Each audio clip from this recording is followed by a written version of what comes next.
Mr. Chairman, members, we are back again together for the first time since early July, with the intervening months having seen some fundamental changes within this organisation, with our new Chief Executive settling in and getting familiar with the people, the place and indeed the idiosyncrasies of Surrey.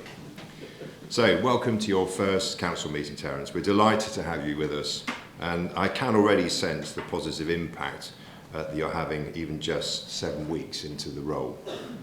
I'd also like to take this opportunity to welcome our new Executive Director for Adults, Wellbeing and Health Partnerships, Claire Edgar, who started work yesterday. And I'm sure you've wasted absolutely no time and already up to speed. At least I hope so. And another important development in the leadership of this council came last week in the announcement that Andy Brown will be joining us next week as our new Executive Director for Finance and Corporate Services, as our Section 151 officer and our Deputy Chief Executive. A vital role in challenging times, and indeed I'm delighted that we managed to attract Andy to Surrey. These changes, the appointment of really experienced officers with excellent track records of delivery, demonstrate Surrey's pull as a place and as an organisation. We are a serious, large council with high ambitions and a strong reputation. Terence, Claire and Andy, along with our talented wider leadership team, will drive this organisation even further forward at pace, help us to continually improve and ensure that we are delivering the vital services the people of Surrey rightly deserve. Mr. Chairman, there may be change at the top, but there will be continuity in terms of our ambition and our mission as an organisation. As I've said many times at this meeting, we are a council that does not shirk a challenge. We stand up to be counted, we identify where we need to improve, and we roll up our sleeves and get on with it. We are ambitious, we're focused, innovative and determined. It is that attitude that has got this organisation through some huge challenges over the past few years. And it is that attitude that is going to see us through the challenges we currently face as a council and as a wider local government sector. The burning issue we currently face, like every other public sector body, is a financial one. Local government is facing financial pressures like never before. Demand is accelerating and the cost of delivering everything from care packages to pothole repairs is higher than ever and still rising. The County Council's network analysis released last week showed that councils in the UK face a cumulative funding gap of a massive £54 billion over the next 5 years. That is a fundamental problem for society in this country that councils like this one are going to be tasked with solving. Central government's finances are stretched and their priorities seem to lie elsewhere, however acute the need is in frontline service delivery. It is our responsibility to do everything we possibly can to balance our budget and balance the needs of our residents. We must and do scrutinise every penny of public money that we spend to ensure that it is delivering the best possible outcomes for the people of Surrey. We are not a council that does things because we've always done things that way. If we need to change, we do. If there are better ways to deliver services, we'll do it. If new challenges appear, we adapt to overcome them. If outside forces change the climate in which we work, we will recognise that and deal with it. Mr. Chairman, we are having to do that absolutely right now. The financial pressures are real, and there is no magic wand or government top-up on its way to close the budget gaps councils are facing up and down the country. We must stand up and face the reality head-on, as we always do. I have every confidence in the people of this organisation and our new leadership to adapt, innovate, be decisive and be bold. We are in a stronger position financially than many councils, thanks to our transformation of financial management over the last 5 or 6 years. But we are not immune. We must go again, be bold in our transformation programmes and strict with our spending.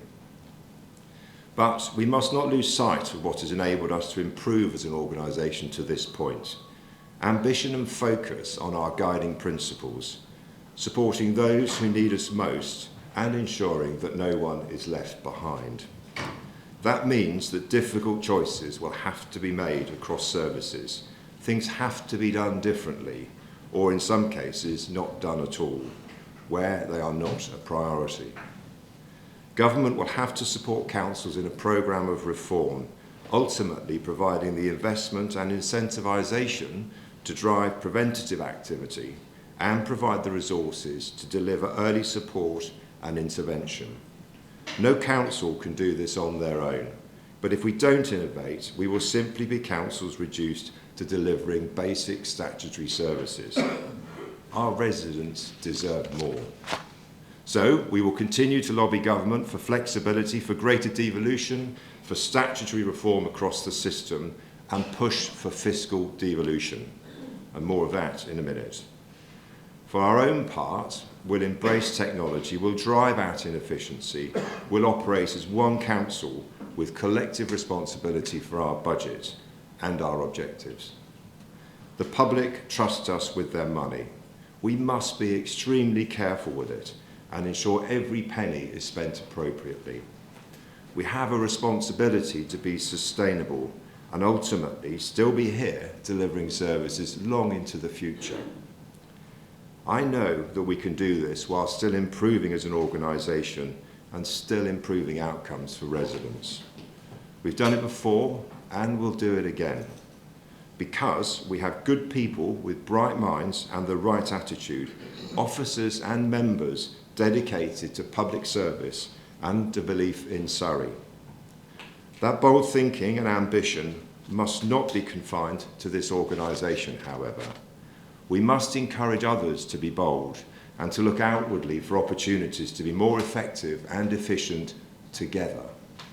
A great example of that approach came last month with the signing of our Civic agreement with the county's three leading universities, University of Surrey, Royal Holloway University of London and the University of Creative Arts. By pooling resources and expertise and working together towards shared goals and a collective vision for Surrey, we can better address local needs, drive innovation and create a more resilient county fit for the future. Mr. Chairman, this is place leadership. This is drawing on all the local expertise, knowledge, passion and resources to collectively drive better outcomes for our residents and indeed our businesses here in Surrey. We can and must do more. We've now had an indication from the current government that our county deal agreement will be endorsed and delivered, cementing Surrey's geography and recognising our prominent role in driving growth and opportunity here. This is good news, but I sincerely hope there is more to come in terms of devolution from central government. I've had some very constructive discussions with our district and borough partners, with government officials through both Surrey and the County Council's network, and I'm encouraged that there is a collective will to deliver more powers and opportunities through further devolution measures. I will, of course, remain totally engaged and committed to that agenda on behalf of this council and the people of Surrey, working with our district and borough colleagues. I now want to say something about SEND and those children with additional needs. I know that there are families that believe that this council has let them down. We have, and for that I apologise, as I have done on a number of occasions in this public forum. I do not and will not defend the indefensible. But it is only fair that there is also recognition of the progress we have made on our improvement journey. The Independent Joint Area Review found many examples of good practice, but that there was inconsistency in the way we were delivering some of those services and experiences to families and children. However, the Department for Education and Ofsted endorsed our recovery plan, the plan that we are currently working through and against which we report progress both to the DFE and to our own select committee. I'm not going to run through all those improvements, but the starting point was to clear the backlog of assessments, and by investing some millions of pounds to do that, We are now averaging nearly 70% completion on time against a national benchmark of 50%. Of course, we will keep working to hit 100%, but there needs to be recognition that there are other partners also need to step up to deliver an education, health and care plan. We're also investing £250 million in our SEND Capital programme, creating nearly 6,000 specialist school places across the county. This is in addition to the DFE's commitment to build 4 new specialist free schools. Around 260 specialist school places were made available by this authority last month at the start of the new academic year. Creating hundreds more places in specialist units in mainstream schools and a capital programme of hundreds of millions to build specialist schools is well underway. But whilst we have to relentlessly drive improvements in local delivery, we know that the rising cost of specialist placements and home-to-school transport is an issue facing every single upper-tier authority in this country. That is why there is cross-party support through the Local Government Association and the County Council's network for reform of the system. Reform that will be challenging, but essential if we are to improve outcomes for children, something the current system often fails to do. So yes, we absolutely need to improve our communications with parents and families. Yes, we absolutely need to get this right, first time, every time. And yes, we must absolutely focus on giving all children the very best start in life and whatever support is appropriate to meet their needs. And that requires all of us, members, officers, MPs, government ministers, to work collectively, to work with each other to deliver the best service we can deliver, and that is my ask. There isn't any single person that speaks in this space that doesn't want the very best for our children, and galvanising that energy and knowledge to look at what we as a whole society need to do should be and must be what drives the conversations. Let's focus on solutions that reflect a very different country from that post-war, when much of the legislation backdates to. Very different from 2014, when the last set of major reforms were enacted, and of course very different post-COVID. Here at Surrey, we will continue to do all that we can as an administration, and indeed as a council, to get this right, whilst engaging in the national conversations, as nothing could be more important than the health, the well-being and the happiness of our children as they progress into adulthood. Another area that is showing continued progress, and we are focusing much of our transformation efforts on, is adult social care. This is our biggest area of spend as a council, and a statutory responsibility we of course take extremely seriously. We have recently been visited by the Care Quality Commission for more external scrutiny. That inspection process went well. Again, we welcome that challenge, and indeed we look forward to receiving their report very soon. Whatever the outcome of that inspection, we will not stop improving. But Mr. Chairman, I want to end on a positive note. 4 years ago next month, this administration embarked on a mission to deliver ambitious, meaningful improvements in communities right across Surrey. Investing in improvements that were rooted in community action, things that local people wanted and needed, things that would deliver benefits to the whole community, and that would leave a legacy in Surrey's towns and villages. Through your fund, Surrey, we have asked communities to think big, to join up and join in, and working together to make it happen.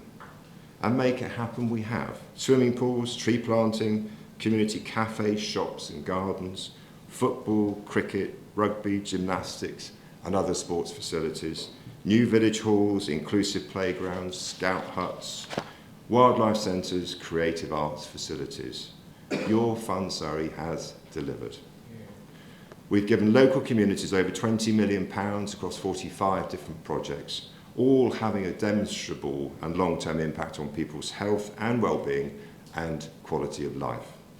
Surrey's communities are thriving, and that is something we should all be collectively proud of. Mr Chairman, this council is delivering for the people of Surrey. We should be proud of how far we've come, and we must use that motivation to go further and at pace. There is more to do and more to improve. We know that. There are big challenges to overcome and tough decisions to make. There is a new government with a new agenda. There are world events outside of our control, but nevertheless have a significant impact on our residents. But these are not new challenges. These are challenges that this council, this county and local government takes in its stride, and we will. Nothing should distract us from delivering our ambition that no one in this county will be left behind. Thank you.